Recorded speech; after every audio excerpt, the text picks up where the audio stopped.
Because of Winn-Dixie, chapters 19 and 20. In the morning, me and Winn-Dixie went down to sweep the pet store, and I took a litmus lozenge for Otis. "Is it Halloween?" Otis asked when I handed him the candy. "No," I said. "Why?" "Well, you're giving me candy." "It's just a gift," I told him, "for today." "Oh," said Otis.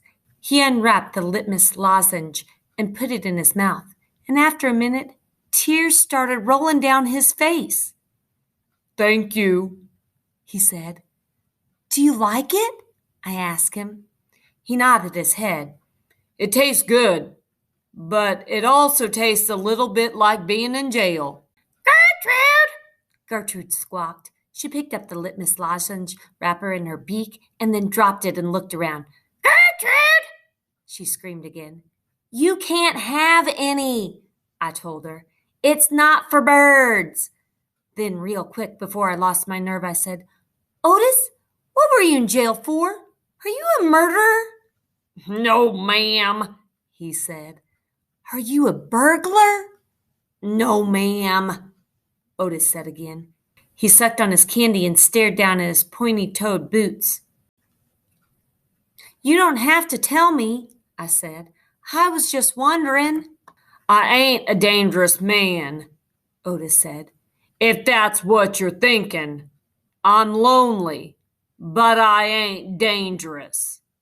"Okay," I said, and I went into the back room to get my broom. When I came back out, Otis was standing where I left him, still staring down at his feet. "It was on account of the music," he said. "What was?" I asked. "Why I went to jail. It was on account of the music." "What happened?" "I wouldn't stop playing my guitar. Used to be I played it on the streets, and sometimes people would give me money. I didn't do it for the money. I did it because the music is better if someone's listening to it. Anyway, the police came. They told me to stop it.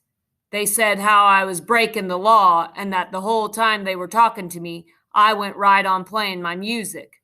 And that made them mad. They tried to put handcuffs on me." He sighed. "I didn't like that. I wouldn't have been able to play my guitar with them things on." "And then what happened?" I asked him. "I hit him," he whispered. "You hit the police?" "Uh-huh. One of them. I knocked him out. Then I went to jail. And they locked me up and wouldn't let me have my guitar. And when they finally let me out, they made me promise I would never play my guitar on the streets again." He looked up at me real quick and then back down at his boots. "And I don't. I only play it in here. For the animals. Gertrude, the human Gertrude, she owns this shop. She gave me this job when she read about me in the paper, and she said it's all right for me to play music for the animals." "You play your music for me and Winn-Dixie and Sweetie Pie," I said. "Yeah," he agreed. "But you ain't on the street." "Thank you for telling me about this, Otis," I said. "It's all right," he said. "I don't mind." Sweetie Pie came in and I gave her a litmus lozenge, and she spit it right out. She said it tasted bad. She said it tasted like not having a dog. I swept the floor real slow that day. I wanted to keep Otis company. I didn't want him to be lonely. Sometimes it seems like everybody in the world was lonely. I thought about my mama. Thinking about her was the same as the hole you keep feeling with your tongue after you lose a tooth. Time after time, my mind kept going back to that empty spot. The spot where I felt like she should be. Chapter 20. When I told Gloria Dump about Otis and how he got arrested, she laughed so hard she had to grab a hold of her false teeth so that they wouldn't fall out of her mouth. "Woo-wee!" she said when she was finally done laughing. "That sure is some dangerous criminal." "He's a lonely man," I told her. He just wants to play his music for somebody. Gloria wiped her eyes with the hem of her dress. I know it, sugar, she said, but sometimes things are so sad they get to be funny. You know what else? I said, still thinking about sad things. That girl I told you about, the pinch-faced one, Amanda, well, her brother drowned last year. He was only 5 years old, the same age as Sweetie Pie Thomas. Gloria stopped smiling. She nodded her head. I remember hearing about that, she said. I remember hearing about a little drowned boy. That's why Amanda is so pinch-faced, I said. She misses her brother. Most likely, Gloria agreed. Do you think everybody misses somebody like I miss my mama? Mm-hmm, said Gloria. She closed her eyes. I believe sometimes that the whole world has an aching heart. I couldn't stand to think about sad things that couldn't be helped anymore, so I said, Do you want to hear some more Gone with the Wind? Yes, indeed, Gloria said. I've been looking forward to it all day. Let's see what Miss Scarlet is up to now. I opened up Gone with the Wind and started to read, but the whole time I was thinking about Otis, worrying about him not being allowed to play his guitar for people. In the book, Scarlet was looking forward to going to a big barbecue where there was going to be music and food. That's how I got the idea. That's what we need to do, I said. I slammed the book shut. Winn-Dixie's head shot up from underneath Gloria's chair. He looked all around, nervous-like. Huh? Said Gloria Dump. Have a party, I told her. We need to have a party and invite Miss Franny Block and the preacher and Otis can play his guitar for everybody. Sweetie Pie can come too. She listens to music good. We who? Gloria asked. We, me and you. We can make some food and have the party right here in your yard. Said Gloria Dump. We could make peanut butter sandwiches and cut them up in triangles to make them look fancy. Lord, said Gloria Dump. I don't know if the whole world likes peanut butter as much as you and me and this dog. Okay, then, I said. We could make egg salad sandwiches. Adults like those. You know how to make egg salad? No, ma'am, I said. I don't have a mama around to teach me things like that, but I bet you know. I bet you could teach me. Please? Maybe, said Gloria Dump. She put her hand on Winn-Dixie's head. She smiled at me, and I knew she was telling me yes. Thank you, I said. I went over and hugged her. I squeezed her hard. Winn-Dixie wagged his tail and tried to get in between the two of us. He couldn't stand being left out of anything. It's going to be the best party ever, I told Gloria. You got to make me one promise, though, Gloria said. All right, I told her. You got to invite them Dewberry boys. Dunlap and Stevie? Mm-hmm. Ain't gonna be no party unless you invite them. I have to? Yes, said Gloria Dump. You promise me. I promise, I said.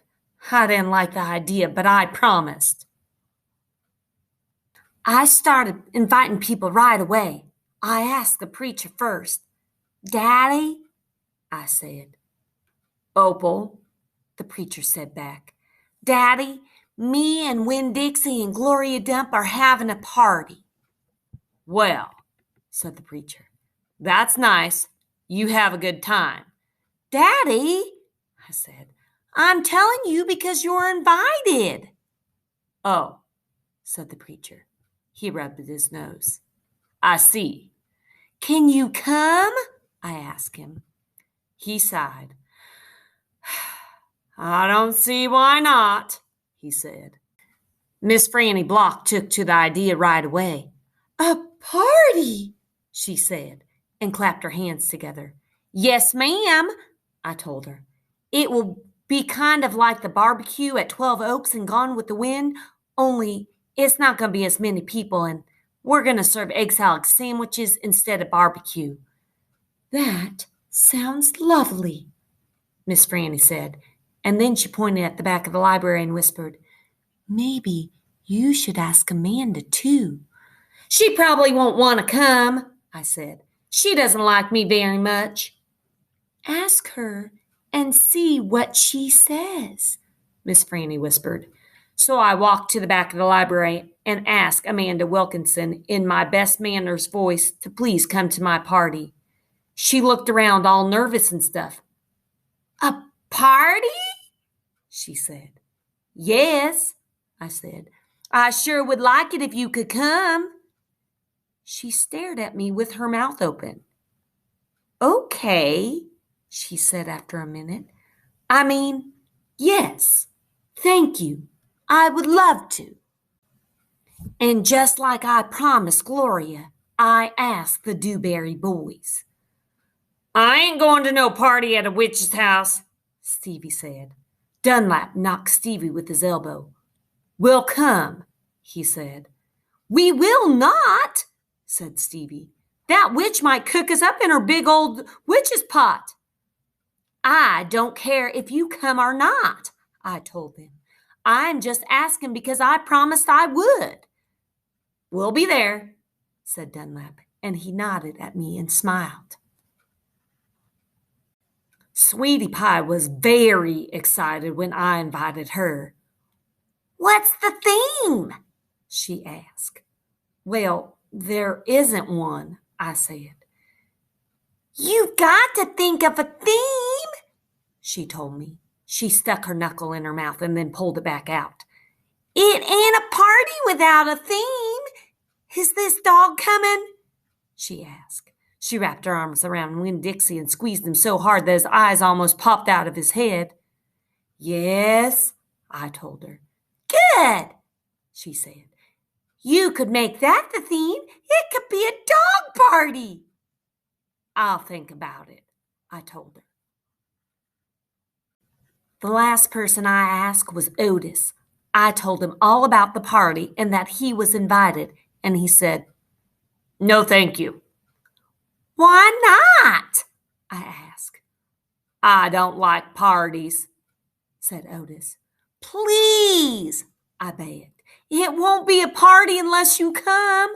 I'll give you a whole free week of sweeping and arranging and dusting. If you come to the party, that's what I'll do. A whole week for free, Otis said, looking up at me. Yes, sir, I told him. But I don't have to talk to people, right? No, sir, I said.